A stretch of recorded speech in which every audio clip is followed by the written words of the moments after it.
Guest anchor, and as Ashley mentioned it, imagine being a member of parliament at the mere age of 23 years of age. What would go through your head? Would it change you? I think we'll get to hear from the horse's mouth, none other than Igembe South Member of Parliament, John Paul Mwirigi. Thank you so much for making time. Karibu bwana. Thank you very much. Yes. So should I call you mheshimiwa? Umezoea kuitwa hivyo? But I cautioned my people of Igembe South Constituency not to call me Mweshimiwa, but myself to call them Mweshimiwa. They were the ones who made me to be MP of the Igembe South Constituency and to represent them in the national parliament. And the national parliament. How is that going so far? Because najaribu kujeka kwa viatu zako, 23 years of age, you get voted in, you defeat political heavyweights, I mean, and you take the country by storm. How was it? Up to now, I have familiarized myself with the parliament and the working of the parliament. Because most of the things which ought to be done by the member of parliament, and some things are very challenging. Because the people of the constituency normally keep asking for their development, what you ought to do for them. But for now, I have familiarized myself. Totally. Totally. Including the dressing. I mean, you look like an MP, not to poke holes or anything. Uki campaign, ile sweater, that famous gray sweater, is it still there? Ama ulimuvu na maisha? New decade, new sweaters? The sweater is still there, because I said that I will preserve that sweater for the historic story. Yes. So that maybe I can be telling my kings the story of that sweater, because most of the people in my constituency identified me with that sweater. Do you still wear it? I have preserved it. Oh, like it's framed or something? It's framed for now. Oh, this is proper. Okay, so at least we know that. But I'm still on the fact that, you know, you've achieved so much in so little time. Being a member of parliament, right now you're 26. Yeah, I'm 26 now. And I think it still makes you the youngest member of parliament still. Yeah. Working with people who are senior in terms of, you know, age, in terms of, you know, maybe being second time or third time members of parliament, how was it? Walikukaribisha ama walikuwa unajua ile respect unapea kijana? How was it at first? Maybe something which I would like to say is that I would like to thank the media, because the media published myself and familiarized me to the Kenyans. And when I first attended my first sitting in the parliament, the members were excited because my story was all over. So everyone there was feeling to assist me. So I was not rushed there. Because you know most of the things there which happens to the old people, because we have old guys there who are more elderly, or the age of my father, who are there. They normally guide me, so I was not harassed. Okay. So they taught me the ways how I can be there, how I can be handling some of the debate there. Yes. Up to now. And now you're in a position to teach other young, youthful minds who are able to come to parliament as well. Exactly. That's why even my behaviors, the way I interact with the constituent and even other Kenyans is different. Because most of the people would wait to see a young person who is behaving differently. Or maybe who is having some behaviors which debate that age. But because of interacting with those grown-ups, up to now, I have matured up. Well, that's proper.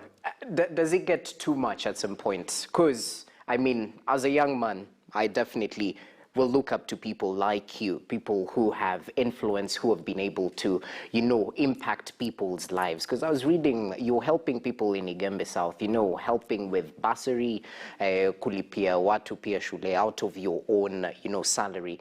So when people look up to you, you're young, you've just graduated, does it get a little bit too much? Because mimi nikikutana nawe nitataka kusalimia labda tukiwa Igembe, hiyo maisha ulikuwa ushazoea before, or it was like, pop, you're now an MP, deal with it? You know, this task, I started to familiarize myself when I was campaigning, because many things were were hating towards me. So I was able to start dealing with those things before I was elected. So after I was elected, now I started dealing with those big things. So maybe for now, the challenges are very few. Okay. Yeah.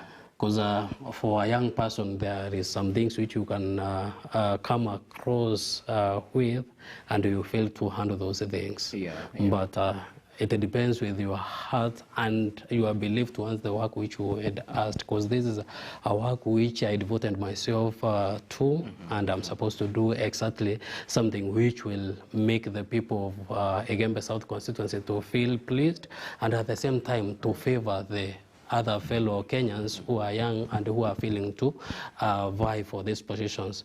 Because if my behaviors maybe went wrong somewhere, the Kenyans or the elders of this country would not like to elect a young person. But if I would compose myself, when working, I work like an elder person, somebody who knows what he is doing. Even the other Kenyans will be happy to elect the young people. Well, that's so proper. I normally encourage the young people to vie for these positions, because in the parliament, by the way, we have many bills which we are supposed to pass so that they can favor the young people. But the numbers which we have there does not favor us. For young people, the young people in parliament, as it is. So you're flying the young people flag high. Let me put it that way. Exactly. And that's really proper. You mentioned something about campaigning. When you're campaigning, it will go door to door, literally walking. Exactly. And now you look added advantage because people related to you, people in Igembe South related to you, and the media as well. Now that you're driving, and I'm sure it's a big car, do they still relate to you the same? Ama vitu zimebadilika? They normally relate me with the same, because I already said earlier that even after being elected, I will still be practicing what I was doing before I was elected. So when I go back home, I normally leave my car. Then I use a motorbike, or maybe where I'm not able to use a motorbike, I open my windows, because I told them that when I am within the constituency, I will not close my windows so that they cannot harm me like the rest of the members. Because when you are elected, most of the people see as if you are proud, so you cannot interact with them freely. So I normally interact with the people of my constituency freely. Maybe one time, you will make a visit. I am prompt to visit without anybody recognizing. And you will meet me doing some things there, which you will not believe it is a member of parliament who is doing. I cannot wait to actually see that with my own two eyes. Speaking of something that's not so usual, we got to see you graduating last year. Was it around July there? Yeah, August last year. Yes. Then 17th August, that is when I end a function at in my constituency, so that I can inform my people that I have completed my first degree. You're one step ahead. Okay, and that's really proper. I was listening to the speeches earlier on, and allow me to ambush you with this. One of the members of parliament, and I'm sure he's your friend, brought up the issue of, having a wife, now that you have studied. Now I want to ask you on national TV, is there someone, or the youngest member of parliament is still rolling solo? Maybe for now, I have somebody. That's proper. That's proper. I won't delve deeper. We don't know. But salamu zimefika nyumbani, si ndio?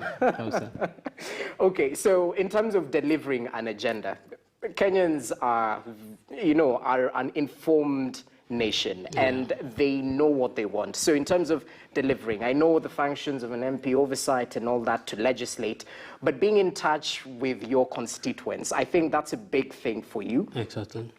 What drives you? Why did this fire, actually come to you? Nini liashe moto ya kutaka kuwa leader to, relate with the people mashinani and actually show them that, I can actually do this? Nakumbuka in the year 2011, that is when I started the idea. But in the year 2013, on 26th March, after general election, that is when now I started telling people that I want them to elect me. Where were you then? And I was in high school. Wow. But within 2.5 years, God promoted me. But there is something which drove me to vie for the seat of Igembe South Constituency. Because as a young person, I had witnessed the last two elections, that is 2007, 2013. Yes. The young people of this country normally are used by the politicians. Then after being used, they are dumped. And that is what even now, even currently, I'm trying to insist to the young people, please let us try to check our blood. So I wanted to bridge that gap in between the politician or the leader and the people who that leader is leading. Do you think you're successful so far? So far, I'm successful because I can interact freely with my constituent. I can hear what they need, because in the last years, the people of my constituency were not used to see a member of parliament, maybe to interact with him freely, maybe that fear, because he is a member of parliament, and a member of parliament, and not many people who can approach them. Yeah, true. So I wanted to eradicate that picture from the people and inform them that they can interact with a member of parliament freely. Okay. Yeah. Well, that's proper. Do you think you've superseded your goals? I mean, ulikuwa unataka kuwa MP, ushakuwa. Yeah, exactly. Well, and you're young at it, and I'm sure you're giving back to the society, which you're also philanthropic, so you pia may achieve. Are you a little bit ahead of your time? How do you sit back? I mean, you've achieved so much in so little time. Ukikaa, ukirelax, ukifikiria maisha yako, unaonaga enyewe, have I actually built a proper foundation? Am I done, or there's more to achieve? What more for Paul? Unajua, kama vijana wangu wa Igembe South Constituency, I had promised that I would like to see them wakiwa at least not like other constituencies, whereby we can meet, share, and even promote them in those small group or small business. For now, that is something which is just remaining, but I will achieve that this year. Okay. Not next year, because I want to do that within this year, so that the last 2 years, that is 2021, 2022, people cannot consider maybe I'm doing that because I want to be elected back. But I want to do that within the 3 years, so that I can show the people of Igembe South Constituency everything is possible. And when you are a leader, you can deliver to what you had promised. Because most of the things which I had promised to the people of Igembe South Constituency, I have achieved. Okay, that's proper. A tricky question, very last one. What would you tell your 23-year-old self? Like, tuseme Savile umefika 26 and you're looking back, yes, you've been in the national parliament for a couple of years. What would you tell that young, ambitious man back then that was trying to make it? Do not let anybody discourage you, because most of the people, especially the elder people, they normally discourages the young people. Because, for example, like me, I was being told that you are supposed to go to school first, you do your studies, then after doing your studies, you come and be a politician. But that is not the case. Be encouraged and do not let anybody dismiss you to enhance your ideas or to enhance your goal. You can achieve anything, regardless of the age, regardless of your background, where you are coming from. Because like in the year 2017, when I was campaigning, most of the guys who I was competing with were the people who had established themselves already.